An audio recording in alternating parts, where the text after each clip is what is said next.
The Havana syndrome story in the news is alarming. It seems like there is more to it. First, we'll need to point out some discrepancies, then understand who both parties are, go back into the past, and look for patterns to indicate familiar behavior from the parties involved. You might discover that only the technology advanced, and they achieved prior goals.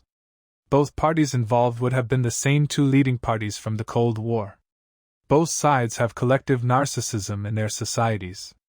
In these kinds of situations, it's often that both sides are. The Soviet Union/Russia and the United States of America had a space race that pushed the world forward in science and technology during that period. We also know the spy agencies were busy during that time. They both researched and did mind control experiments on their people. That should indicate that both countries were in a race for something they must have believed was achievable, just like the space race. But this time, they were after the ultimate thing in espionage. How do you find out what someone does and doesn't know? How do we get information out of the unwilling?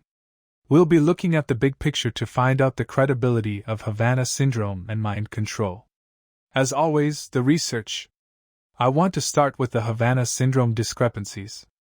It doesn't make sense for the symptoms of Havana syndrome to be pre-existing conditions, environmental or stress-related. They all can have the same pre-existing conditions.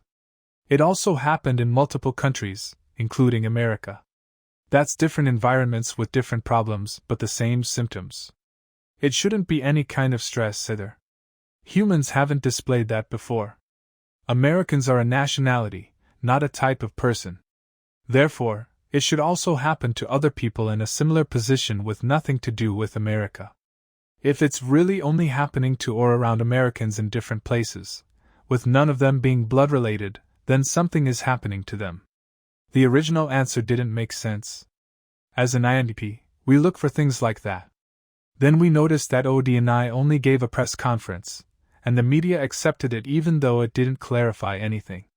Congress didn't even make ODNI testify about his report before the House and Senate for such a serious subject. That's odd for such a type of event.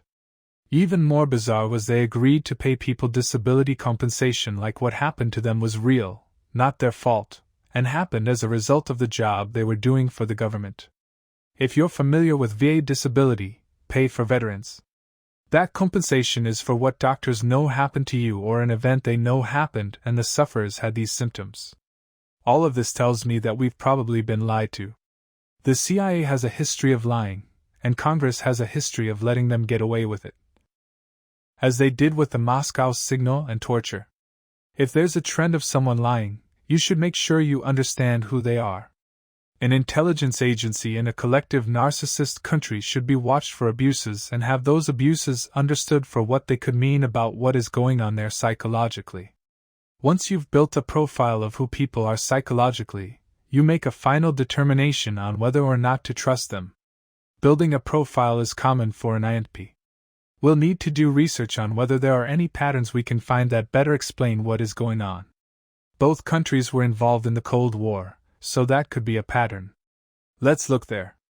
It seems like it involves intelligence communities, so let's examine what was going on with them during the Cold War. Back then, both the Soviet Union/Russia and America did mind control projects. America with the CIA Project MK Ultra and the Navy prior with Project Chatter. The CIA lied and tried to destroy evidence about that. Today, there's something called targeted individuals. We have to be open-minded as INTPs and look for a potential pattern of conduct. Those people were either in or around the Navy. The Washington Navy Yard shooter was making that claim. He believed he was a victim of an ELF extremely low-frequency attack. I have no research supporting that. We would need to find technology to explain how that would be done. If we can do that. The technology could match patterns involving the CIA and Navy. Did technology mature, and they succeeded? My research indicates that it might have been possible. In 2000, the Clinton administration initiated the Nanotechnology Initiative. That would needed for a non-invasive BMI brain-machine interface. That would be part of the integration with functional ultrasound, fUS, BMI, and AI brain decoders. We've learned that from the Obama administration's 2013 Brain Initiative. That happened the same year as the Washington Navy Yard shooting. We can't conclude that he could have been part of another MK Ultra program, but we can say it would fit a pattern of behavior and would involve the CIA and Navy. He wasn't the only one.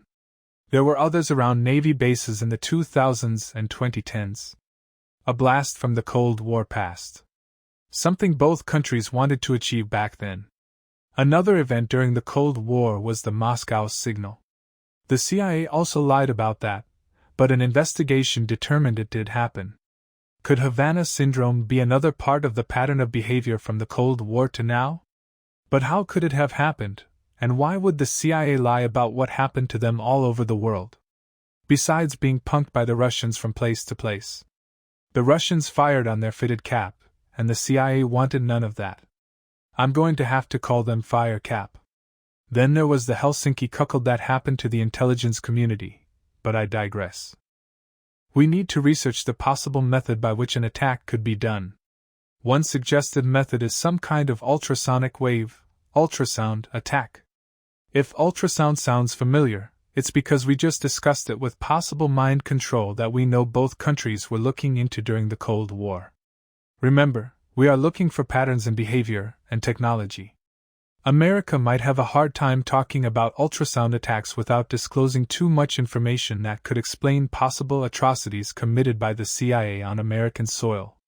Remember that the CIA has had these kinds of projects so that it would be part of a pattern of behavior from them. INPs are big-picture thinkers and open-minded when focusing on the theoretical. I saw discrepancies and attacked them. I also never changed anything about either Cold War party. I remained logically consistent about who they are and what we've known them to do and be after. I only said that they might have stayed the same, but technology has progressed. I researched what the technology would be to see if it was possible and if there were any connections because they were in Cold War races against each other. They both could share ultrasound. I can't conclude that the events did happen with only circumstantial evidence. Still, both the targeted individual, mind control, and Havana syndrome complaints dealing with these former Cold War intelligence communities' rivals are plausible and credible. I believe both studies, the mind and ultrasound, could be central to both complaints in this INDP investigation. I know this will sound wild to some, but for them I hope that in their love life, if they caught their partner lying and cheating, that they wouldn't keep going like their partner doesn't do those things. That's called cognitive dissonance. For every government-involved mystery, someone somewhere with a top-secret security clearance knows the answer. Perhaps that person is watching tonight, perhaps it is you.